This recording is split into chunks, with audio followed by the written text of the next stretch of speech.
بسم اللہ الرحمن الرحیم۔ السلام علیکم ورحمۃ اللہ وبرکاتہ۔ میں لے کر حاضر ہوا ہوں حضرت مولانا قاری محمد حنیف ملتانی رحمۃ اللہ علیہ کا بیان، جس بیان کا عنوان ہے تبیز پہننے والی عورتیں سن لیں تمہارا کیا حال ہو۔ خدائی فیصلہ سنو، اللہ کے قرآن کا فیصلہ سنو، اللہ کے کلام کا فیصلہ سنو۔ جس کا کان میرا کلام سننے کے لیے تیار نہیں، جس کو میرا قرآن سن کے مزہ نہیں آتا، جس کو میرا کلام سن کے حلاوت نہیں آتی، جس کو میرا کلام سن کے لذت نہیں آتی، جس کی روح تازی نہیں ہوتی، جس کو لطف نہیں آتا، جس کو کیف نہیں آتا، جس کو سرور نہیں آتا، جو میرا قرآن سننے کو تیار نہیں، جو میرا قرآن آنکھوں سے دیکھنے کو تیار نہیں، جو میرا قرآن سننے سمجھنے کے لیے تیار نہیں، آؤ پھر خدائی فیصلہ سنو۔ فرمایا اولئک کالانعام،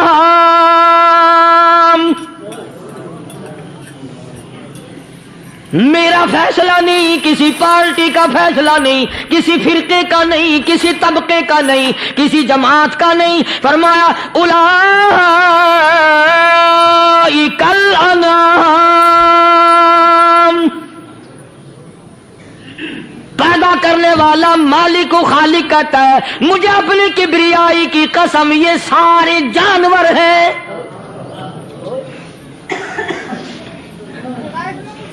یہ سارے کے سارے جانور ہیں، یہ درندے ہیں جو ایک دوسرے کو چیر پاڑ کر کھاتے ہیں، یہ درندے ہیں جو ایک دوسرے کا خون پیتے ہیں۔ فرمایا بل ہم اضل، جانوروں سے بھی بدتر۔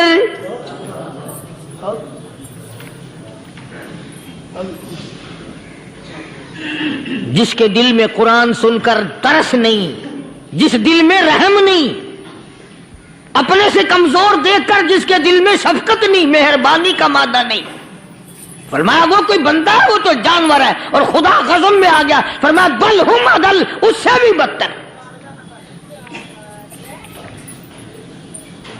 اللہ والے جو ہیں وہ ان خصلتوں کو دور کراتے ہیں، اور وہ آدمی کے مزاج اور دل میں سے ایسی چیزیں نکالتے ہیں جو اس کی بربادی کا ذریعہ بنتا ہے۔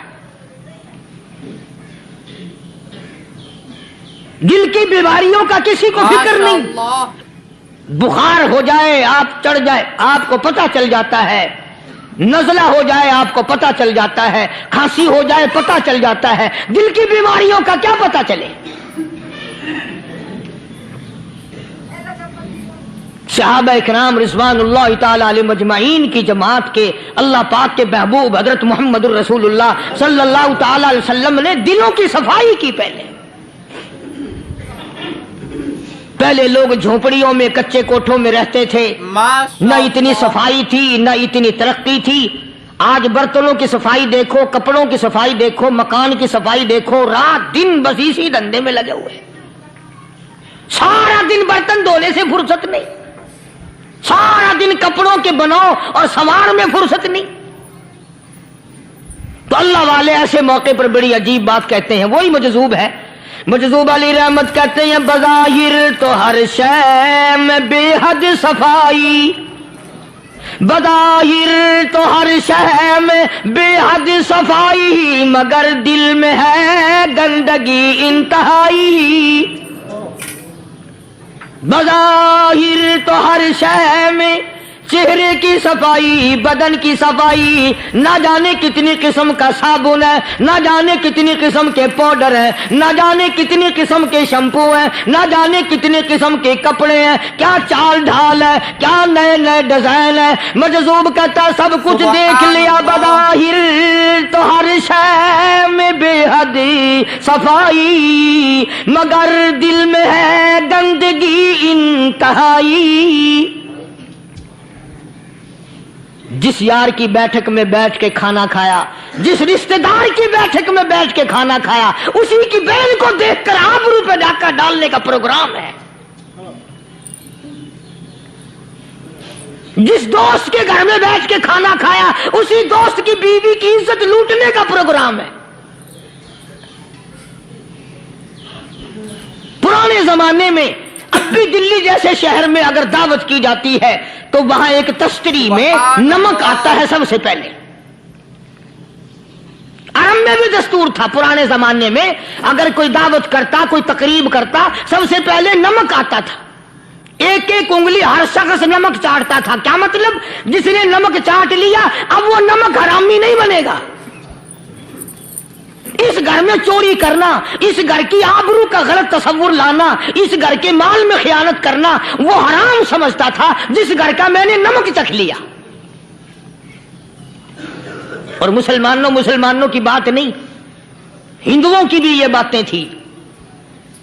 مولانا محمد علی صاحب جلندری سب قید رحمت اللہ علیہ فرمایا کرتے تھے کہ ایک سکھ تھا بہت بڑا ڈاکو، سبحان اللہ. مسلمان اور ہندو مل کر اس کو ساتھ ملا کر کے لے گئے کہ یہاں اس گاؤں میں اس پنڈ میں ڈاکہ ڈالیں. سفر کر کے گئے، تکلیف اٹھا کے گئے.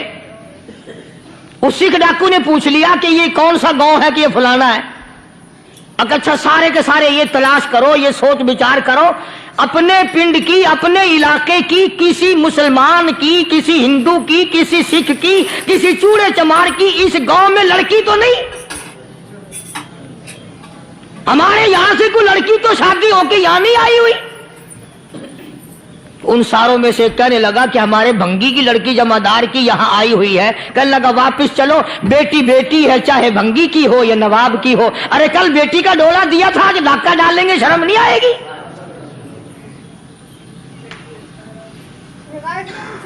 آج وہ تصور کہاں چلے گئے؟ اور ہم سب روتے پھرتے ہیں سکون نہیں، سکون نہیں، اطمینان نہیں. ارے اطمینان آئے گا کیسے؟ ہمارے دل بے ایمان ہے، نیتیں خراب ہے، آئے گا کہاں سے؟ صحابہ کرام رضوان اللہ تعالی علیہ مجمعین کی جماعت نے اس قدر اس بات پہ محنت کی اور کوشش کی کہ غلط لقمہ بھی پیٹ کے اندر نہ چلا جائے. چنانچہ میں علی اعلان کہتا ہوں 1,29,000 صحابہ کرام، کالی کملی والے کے دیوانے اور پروانے، حضور کے یار جانثار، حضور کے ساتھ پھاقا کھانے والے، پھاقوں مرنے والے، پتھر کھانے والے، اپنے بچوں کے ٹکڑے ہوتے ہوئے دیکھ کر لا الہ الا اللہ محمد الرسول اللہ کی صدا بلند کرنے والے صحابہ کرام کا یہ حال تھا. پیدل سفر کر کے جاتے تھے یہودی عیسائی، شام نکل گئے، فلسطین نکل گئے، ہندوستان آ گئے. 2 سال لگ جاتے تھے. اپنی جوان بیٹیوں کو مسلمانوں کے گھروں میں چھوڑ کے آ جاتے تھے. کبھی نگاہ نبوت نے جن کو رنگ دیا تھا، کبھی کسی صحابی پہ ذرہ برابر الزام نہیں لگا. ان یہودیوں کا، ان عیسائیوں کا یہ عقیدہ تھا کہ محمد صلی اللہ علیہ وسلم کے جو غلام ہیں ان کی نگاہ بھی پاک ہے، ان کے دل بھی پاک ہیں، ان کے ارادے بھی پاک ہیں، ان کے ہاتھ بھی پاک ہیں. ماشاءاللہ. مصر کے گورنر نے، مصر کے جنرل کرنل نے خط لکھا سیدنا فاروق اعظم رضی اللہ تعالی عنہ کی خدمت میں. دور خلافت ہے حضرت فاروق اعظم کا. کیا خط لکھا کہ حضور مجھے کافی وقت گزر گیا ہے اور فلاں علاقے میں آپ کے حکم سے ہم نے جانا ہے اور راستہ صرف ایک ہے اور اس راستے میں جال بچھا دیا گیا. اب مجھے مشورہ دیں میں کیا کروں، حکم دیں مجھے.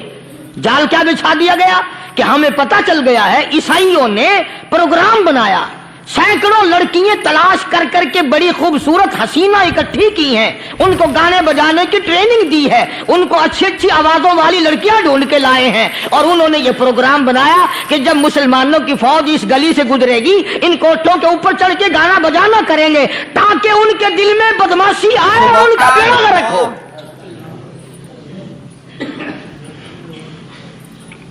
کبھی کافر کا یہ عقیدہ تھا کہ مسلمان کا دل بگڑا تو یہ گیا، اس کی نیت میں خرابی آئی اور یہ تباہ ہوا. جناب فاروق اعظم رضی اللہ تعالیٰ عنہ نے اسے یہ خط نہیں لکھا کہ تو قرآن پڑھا کر، تو نفل پڑھا کر. امیر المومنین خلیفۃ المسلمین سیدنا فاروق اعظم رضی اللہ تعالیٰ عنہ نے اپنے جنرل کرنل کو خط لکھا کہ اس میں لمبی چوڑی فکر کی کوئی بات نہیں، اس میں کوئی پریشانی والی بات نہیں، کوئی سوچ و بچار والی بات نہیں، سارے تیری فوج میں تیری کمان میں مسلمان ہیں، سب کو اکٹھا کر لے، ساروں کو اکٹھا کر کے قرآن کریم کے سورۃ نور کی 2 آیتیں سنا دے۔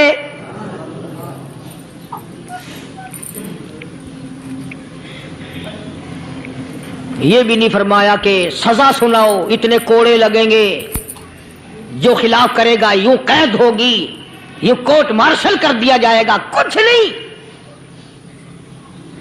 جناب فاروق اعظم رضی اللہ تعالیٰ عنہ کی رائے دیکھو، ان کے خیال میں قرآن کریم میں اتنی بڑی طاقت ہے، اتنی بڑی عظمت ہے، اتنی بڑی کرامت ہے، کلام الہی میں اتنا بڑا شرف ہے۔ اعلان کر دیا، فرمایا اپنے کرنل کو ساری فوج کو، لشکر کو اکٹھا کر کے قرآن کریم کی فلاں فلاں آیت سنا دے۔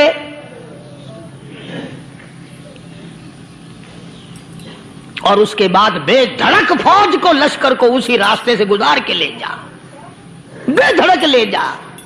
ہائے کبھی قرآن کی 2 آیتوں سے کام بن جاتا تھا، اب سارے قرآن سے میرا تیرا کام نہیں بنتا۔ قصور قرآن کا نہیں ہے، یہ میرا تیرا ہے۔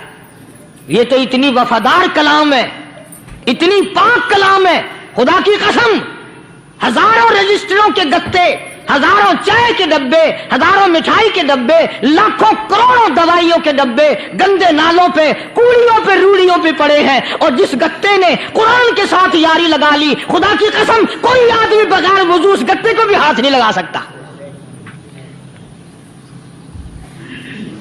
ہزاروں نہیں لاکھوں کپڑے مارکیٹ میں پڑے، پر جس کپڑے نے قرآن سے یاری لگا لی، جو کپڑا جزدان بن کر قرآن پہ چڑھ گیا، لوگ اس کو بھی چومتے ہیں، اور چومنا چاہیے۔ یارو کپڑے نے قرآن سے یاری لگائی تو کپڑا عظمت والا بن گیا، گتے نے یاری لگا لی تو گتا بن گیا۔ ہزاروں قسم کے کاغذات روزانہ ذلیل ہوتے پھرتے ہیں، جس کاغذ پہ قرآن لکھا گیا وہ عظمت پا گیا، جس سیاہی سے قرآن لکھا گیا وہ سیاہی عظمت والی بن گئی۔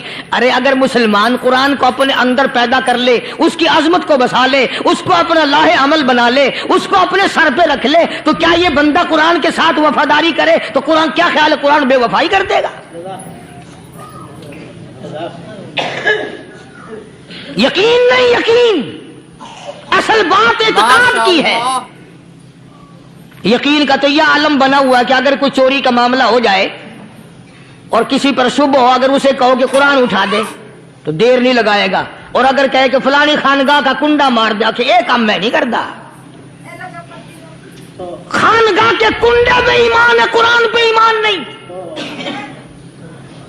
اس پر یقین ہے کہ پیر اندھا کر دے گا، اور یہاں یقین نہیں کہ جس خدا نے پیدا کیا اگر میں نے جھوٹا قرآن اٹھایا تو وہ برباد کر دے گا۔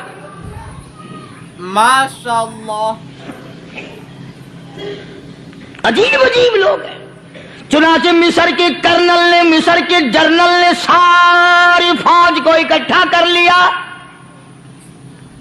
اس نے بھی یہ بات تو نہیں کہی کہ فاروق اعظم کو دوبارہ خط لکھتا کہ حضرت یہ تو 2 آیتیں آپ نے لکھی، یہ تو سارا قرآن روز پڑھتے ہیں، پر بنے گا کیا؟ جیسے فاروق اعظم کا یقین تھا، فاروق اعظم کی فوج کے کرنل کا بھی یقین ہے، فاروق اعظم کے فوج کے جنرل کا بھی یقین ہے۔ اس نے ساری فوج کو اکٹھا کیا، لشکر کو جمع کیا، اور اس کے بعد کہنے لگا قل للمؤمنین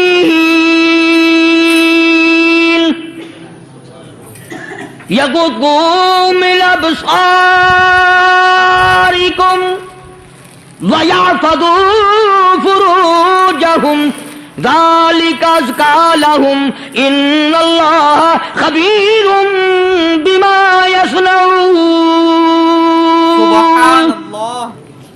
او لوگو، خدا تمہیں کہتا ہے اپنی آنکھوں کی حفاظت کرو، اگر تمہاری نظریں غلط جگہ پڑی اپنی عزت کی حفاظت کرو، اپنی آبرو کی حفاظت کرو، اگر غلط نظریں پڑی، غلط استعمال ہوئی، ان اللہ خبیر بما یصنعون۔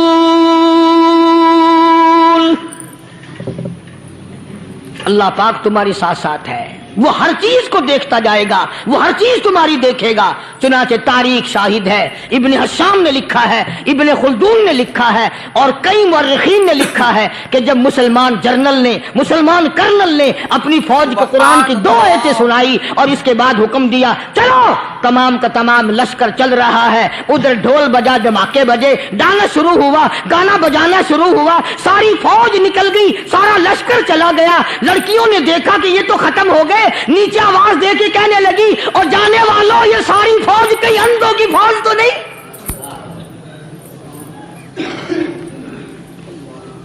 یہ حسن کا نظارہ اور یہ ڈانس اور یہ آواز، ہم ناچ ناچ کے تھک گئی، کوئی سر نہیں اٹھاتا۔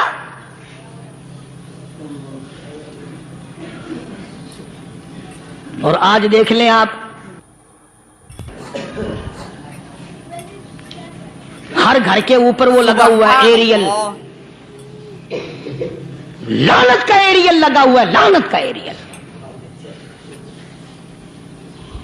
حاجیو تم کیا کہتے ہو کہ ہمارے گھر کا اس میں کیا بگڑے گا؟ خدا کی قسم وہ بگڑتا ہے، وہ دیمک لگتی ہے، وہ تباہی پھرتی ہے، تمہیں پتہ بھی نہیں چلتا۔ تم نے کیا سوچ رکھا ہے؟ مسلمان کرنل کے حکم پہ ساری فوج نکل گئی، ناچنے والی گانے والی لڑکیاں عیسائیوں کی حیران ہیں، کیا ہوا؟ لاکھوں کی تعداد میں فوج گزر گئی، کوئی نگاہ اٹھا کے نہیں دیکھتا۔ ایک مسلمان سپاہی گزرتا گزرتا نیچی نظریں کیے کہنے لگا سر کیسے اٹھائے، نگاہ کیسے کوئی اٹھائے گا؟ یہ سارے کے سارے اللہ کا قرآن سن کر آئے ہیں۔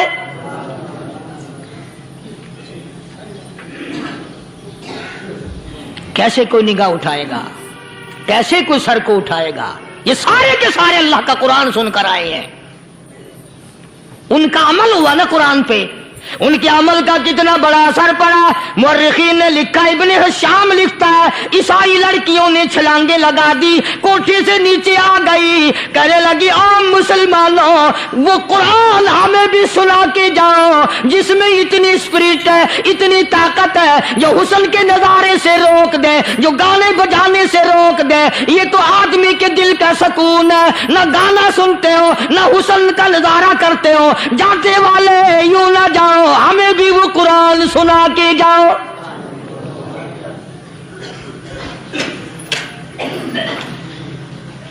اس قرآن میں کتنی بڑی طاقت ہے، وہ کتنی عظمت ہوگی اس میں، اس کلام میں کتنی برکت ہوگی، جس کلام میں یہ تاثیر ہے کہ وہ ایسی ایسی چیزوں سے روک دیتا ہے۔ چنانچہ ایک مسلمان سپاہی چلتا بھی جاتا ہے اور کہنے لگا وَقُلْ لِلْمُؤْمِنِينَ وَقُلْ لِلْمُؤْمِنِينَ، قرآن کی آیت پڑھ کے سنائی، سینکڑوں نہیں بے شمار لڑکیاں ایک مسلمان کی زبان سے اللہ کا قرآن سن کے کہنے لگی اور جانے والوں چھوڑ کے نہ جاؤ، ہمیں بھی کلمہ پڑھاؤ۔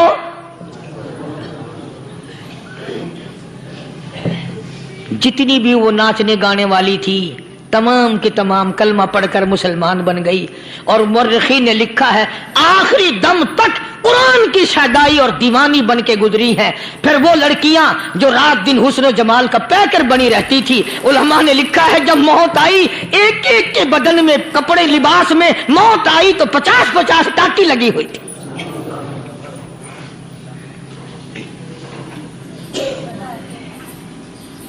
بظاہر تو آج بھی بڑی جھاڑا پنجی ہے، بڑی صفائی ہے، بڑی دوڑ دھوپ ہے۔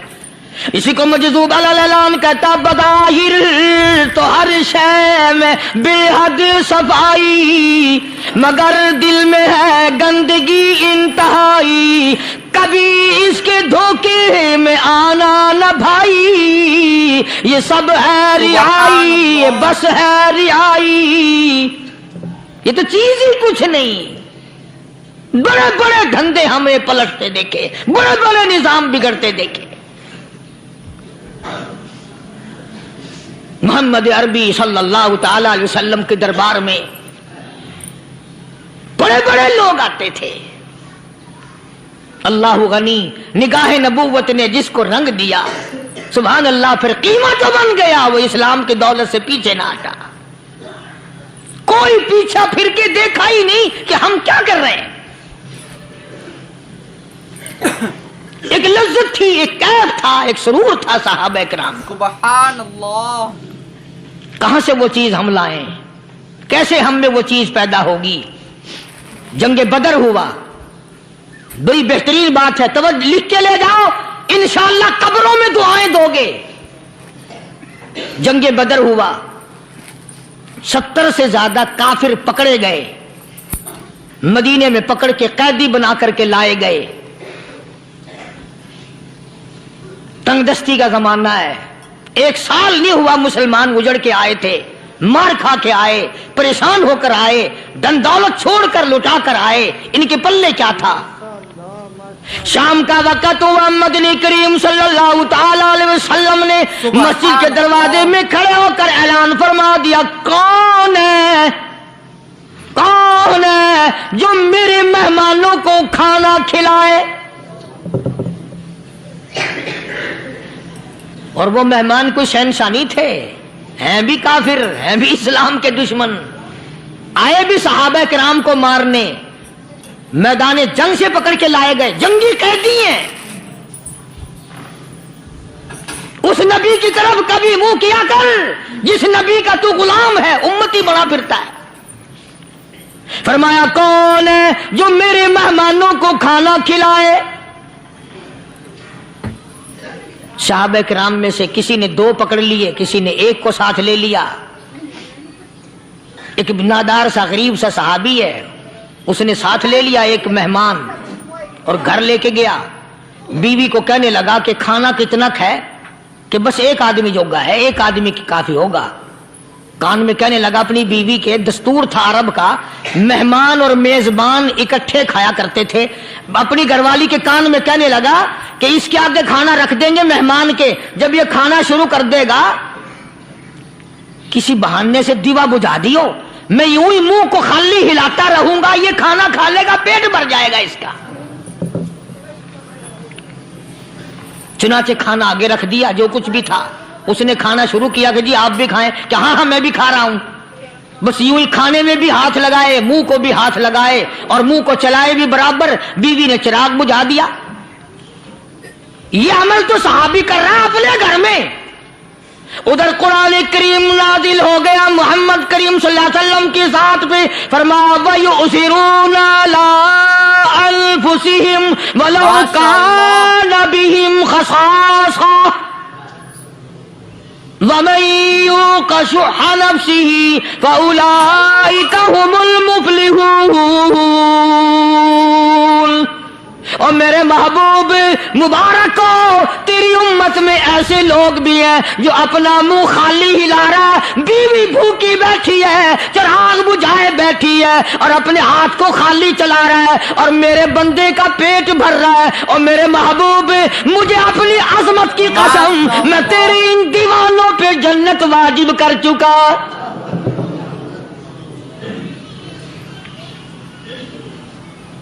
اب حضور صلی اللہ علیہ وسلم نے تو ان کو نہیں سکھایا تھا کہ تو جا کے ایسا کرنا،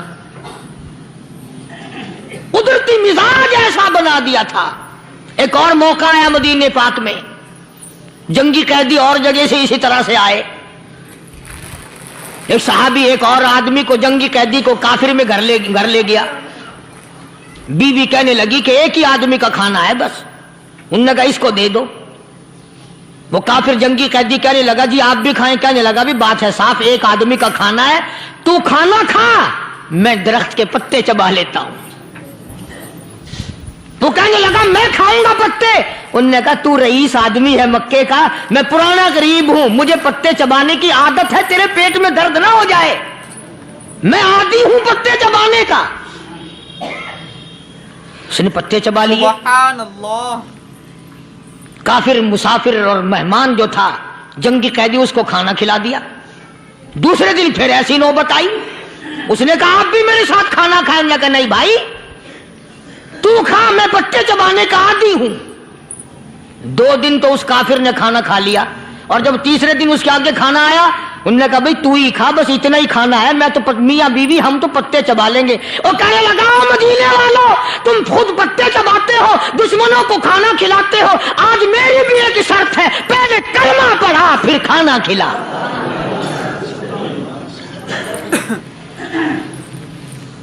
آج میری بھی ایک شرط ہے۔ سبحان اللہ۔ 2 دن کے عمل نے کفر کو مٹا دیا، اسلام چمک گیا۔ 2 دن کے عمل نے، میرا تیرا 60 سال کا عمل ہے، کبھی کسی کافر کو مسلمان بنایا؟ الٹے ہی کام، ہر غلط، ہر معاملہ الٹا ہی ہے۔ ہر آدمی بیزار ہوتا ہے، یار دین تو کچھ نہیں، یار اسلام کچھ نہیں، یارو ایمان کچھ نہیں۔ اسی کو قرآن کریم نے للکار کے آواز دے کے فرما دیا لوگوں ایسی گڑبڑ نہ کرو ورنہ میں وہ خدا ہوں فَأَخَذَتْكُمُ الصَّاعِقَةُ وَأَنْتُمْ تَنظُرُونَ۔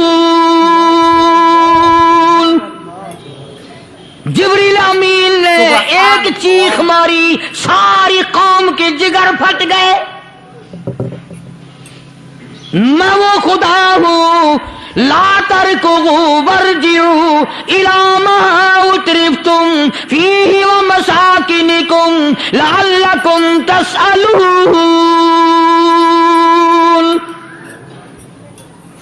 لوگ مکان چھوڑ کے بھاگتے ہیں، ماحول چھوڑ کر بھاگتے ہیں، معاشرہ چھوڑ کر کے بھاگتے ہیں۔ خدا کہتا آؤ جن مکانوں پہ تمہیں ناز تھا وہ یہ کھڑے بھاگ کر رہے ہو۔ اسی کو قرآن کریم کہتا ہے ان الذین قالوا ربنا اللہ ثم استقاموا، وہ آدمی جس نے لا الہ الا اللہ محمد الرسول اللہ صلی اللہ علیہ وسلم پڑھا، اللہ کی توحید کا اقرار کر لیا، او میرے مالک تیرے سوا میرا کوئی مشکل کشا نہیں، حاجت روا نہیں، میرے دل کے بھید کو جاننے والا نہیں، میری بگڑی بنانے والا کوئی نہیں، اجڑوں کو بسانے والا کوئی نہیں، کھیتی کو آباد کرنے والا کوئی نہیں، ایک دانے سے سینکڑوں دانے بنانے والا تیرے سوا کوئی نہیں۔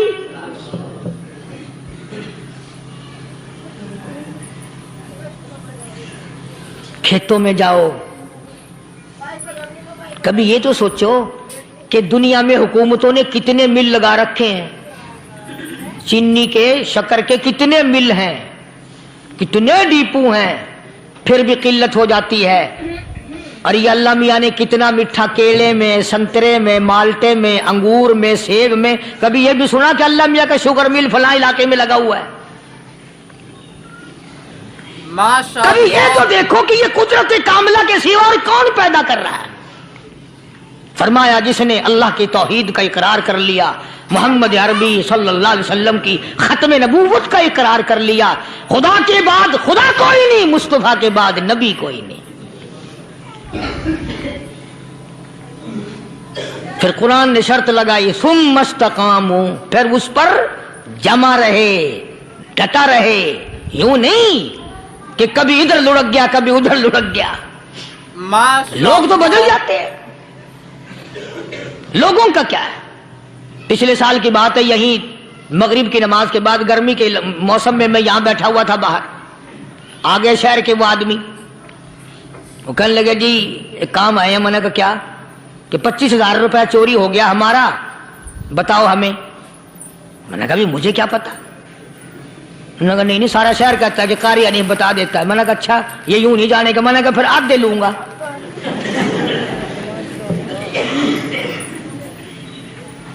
25,000 گم ہوئے ہیں نا، 12.5 میرے 12.5 تمہارے۔ کہنے ہیں دیکھو نا جی بال بچے چھوٹے چھوٹے غریب بچے ہیں جن کے وہ پیسے ہیں۔ میں نے کہا اچھا میں بادشاہ لگا ہوا ہوں؟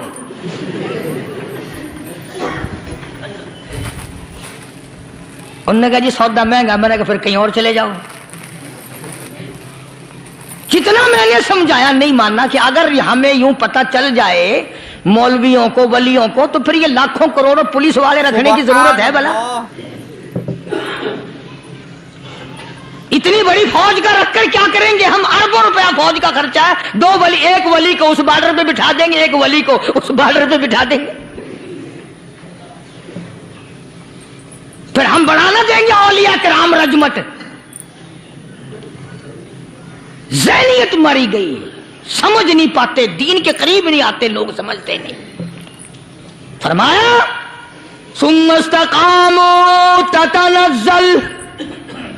تتنزل علیہم الملائکۃ الا تخافوا ولا تحزنوا وابشروا بالجنہ التی کنتم توعدون۔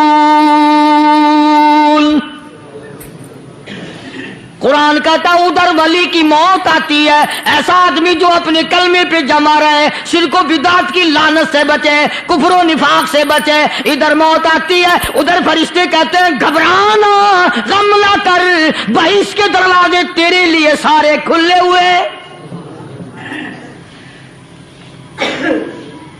وَلَكُمْ فِيهَا مَا تَشْتَهِي أَنفُسُكُمْ وَلَكُمْ فِيهَا مَا تَدَّعُونَ۔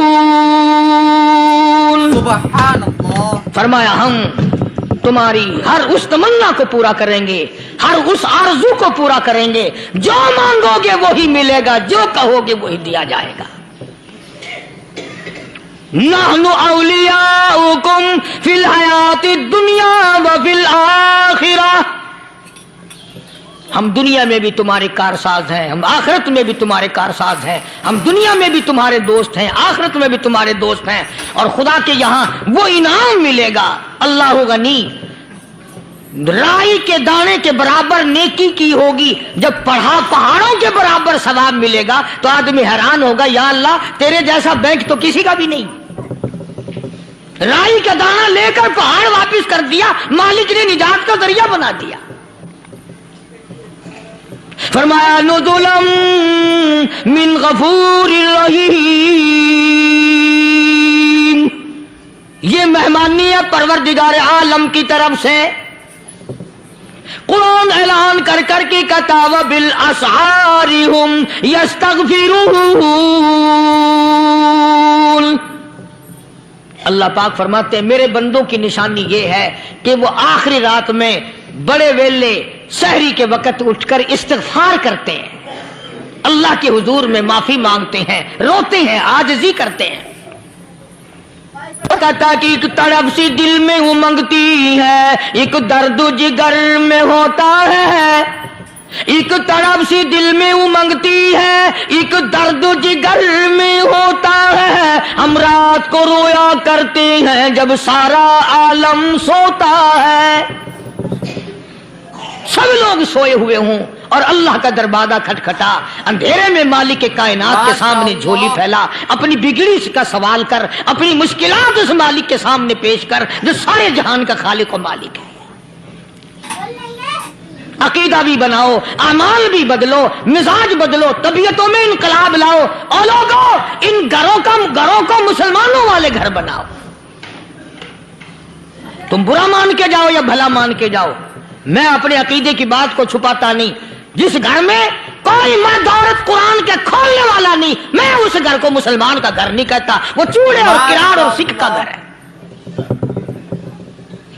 تمہیں یہ سکھایا کس نے ہے کہ مرنے کے بعد قرآن پڑھا جاتا ہے اور ساری زندگی میں نہیں پڑھا جاتا؟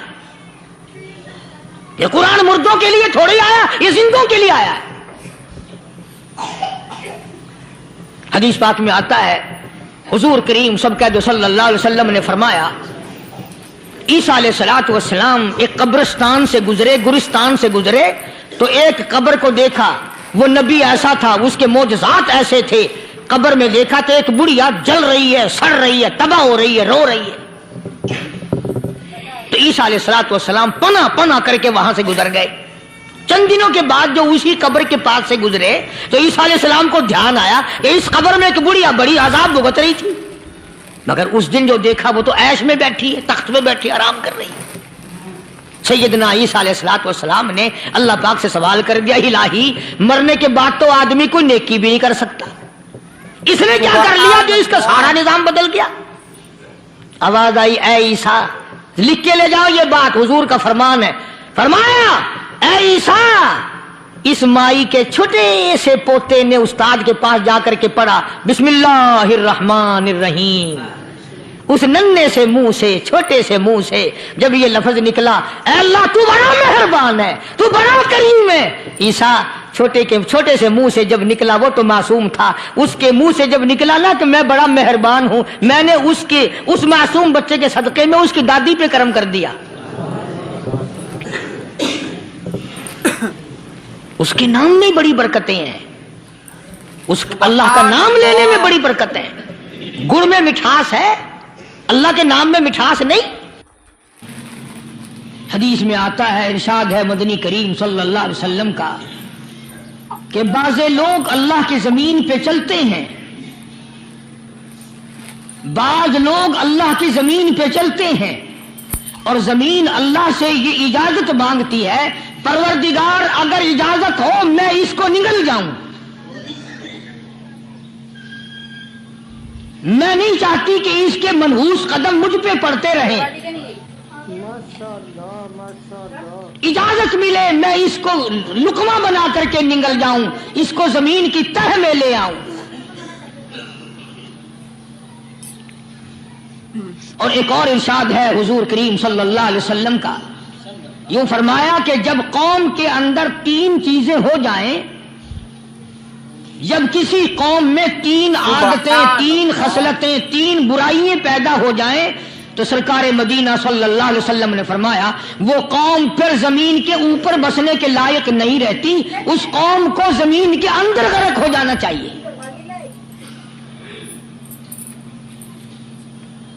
وہ کون سی باتیں ہیں؟ ارشاد فرمایا محمد عربی صلی اللہ علیہ وسلم نے کہ پہلی بات تو ان کی یہ ہے کہ جب قوم کے امیر لوگ، غنی لوگ، مالدار لوگ بخیل ہو جائیں، اللہ تعالیٰ نے جو ان کو سرمایہ دیا ہے، رب العالمین نے جو ان کو پیسہ اور دولت دی ہے، اس میں کسی غریب کا وہ حصہ ہی نہ رکھے۔ چنانچہ آج آپ دیکھ لیں، فالتو لاکھوں روپیہ لگ جائے گا، لیکن کسی بیوہ کے گھر 1 سیر آٹا دینا، کسی یتیم کے سر پہ ہاتھ پھیرتا ہوا امیر آدمی شرماتا ہے کبھی میرے ہاتھ کی ہتھیلی نہ گھس جائے۔ حالانکہ ارشاد فرمایا مدنی کریم صلی اللہ تعالی علیہ وسلم نے بعد وقت ایسا قبولیت کا ہوتا ہے جو آدمی یتیم کے سر پہ ہاتھ پھیر دے محبت کے ساتھ، یہ بچہ یتیم ہے، اس کا لاڈ اجڑ گیا، اس کا مان اجڑ گیا، اس کا ابا رخصت ہو گیا، اس کو گود میں بٹھا کر پوچھنے والا چلا گیا، بیٹا تو کیا چیز کھاوے گا؟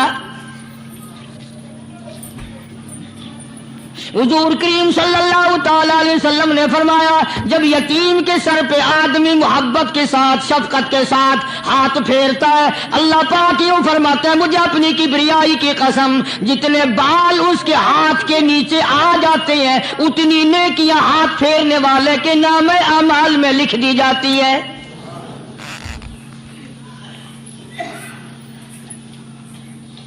مگر ہمارے یہاں دستور نہیں، غریب کو مارو اور نیچا کرو اسے۔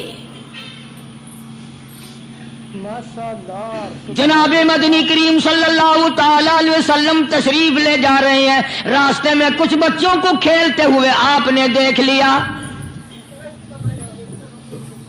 بڑے خوشی سے چھلانگے لگا رہے ہیں، بچے کھیل رہے ہیں، ایک بچہ دیوار کے ساتھ بالکل مونچھا غمزدہ پریشان کھڑا ہے۔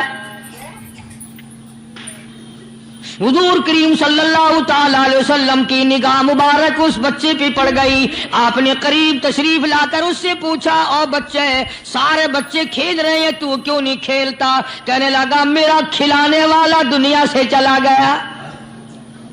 ماشاءاللہ۔ کیسے کھیلوں؟ ابا نہیں، اماں نہیں، ہر وقت پریشان رہتا ہوں، لوگوں کے دروازوں پہ چوکھٹوں پہ دھکے کھاتا ہوں۔ آپ مدنی کریم صلی اللہ تعالی علیہ وسلم نے رحمت والے ہاتھ سے اس یتیم کی انگلی پکڑی اور اپنی ساتھ پیار کرتے ہوئے تشریف لے آئے. فرمایا جناب عائشہ صدیقہ رضی اللہ تعالی عنہا سے, اللہ والی آج اللہ پاک نے تجھے بڑی غنیمت بخشی ہے, بڑی دولت دی ہے, عید کا دن ہے, میں عید کی نماز کے لیے جا رہا تھا, بچے سارے خوشیاں منا رہے تھے, یہ بچہ دیکھا میں نے بڑا غمزدہ کھڑا تھا, بڑا پریشان کھڑا تھا. اب میں نے اس سے پوچھا آج عید کا دن ہے تو خوشی کیوں نہیں مناتا؟ بچہ نے جواب دیا میری خوشی منانے والے دونوں ہی چلے گئے.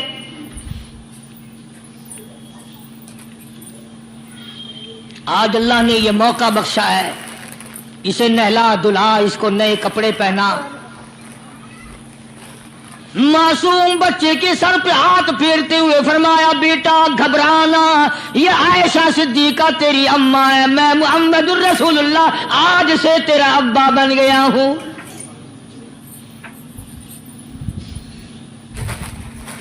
نہلایا دھلایا, کھلایا پلایا, ہنسایا, اسے بلایا ساتھ لے کر. جب حضور کریم صلی اللہ تعالی علیہ وسلم ان بچوں کے پاس سے پھر گزرے جو پہلے کھیل رہے تھے, سبحان اللہ, اس زمانے کے تو بچے بھی سمجھدار تھے, آج تو چٹی داڑھی والوں کو سمجھ نہیں ہے. قبر بالکل کنارے, قبر کے کنارے پہ کھڑے ہیں پھر بھی سمجھ نہیں. کسی کو حسد نے مارا, کسی کو تکبر نے مارا, کسی کو دولت کی بیماری نے مارا, اسی کو مجذوب کہتا ہے. نفس اور شیطان خنجر در بغل. کوئی آدمی اپنے بارے میں اطمینان نہ کرے کہ میرا معاملہ ٹھیک ہو گیا, نہ جانے آخری وقت میں کیا بن جائے گی. ایک اللہ والے کا انتقال ہونے لگا, آخری وقت ہے, خاندان اس اللہ والے کا چاروں طرف بیٹھا ہوا ہے, مریدین بیٹھے ہوئے ہیں, اللہ والے کے چاروں طرف حلقہ بیٹھا ہوا, آخری وقت ہے. عربی زبان میں جس کا ترجمہ یہ ہے, اس کی زبان سے ایک بات نکلتی ہے, ابھی نہیں, ابھی نہیں, ابھی نہیں, ابھی نہیں, ابھی نہیں. ماشاءاللہ, سبحان اللہ. مرنے کے بعد کسی نے خواب میں دیکھا تو پوچھا حضرت جی دنیا درود شریف پڑھتی ہے, مرتے وقت کلمہ پڑھتے ہیں, اللہ اللہ کرتے ہیں, یہ آپ ابھی نہیں کیا فرما رہے تھے؟ تو یوں فرمایا تمہیں کیا معلوم ہے, شیطان میرے سامنے کھڑا تھا اور کہتا تھا میں نے دنیا کو پھنسایا, دنیا کو ورغلایا, دنیا کو بہکایا, تو میرے پھندے سے پھنس گیا, تیرے علم نے, تیری نیکی نے بچا لیا. تو میں کہتا تھا ظالم ابھی تو سانس آ رہی ہے, نہ جانے کیا بنے گی, ابھی نہیں, ابھی نہیں, ابھی نہیں.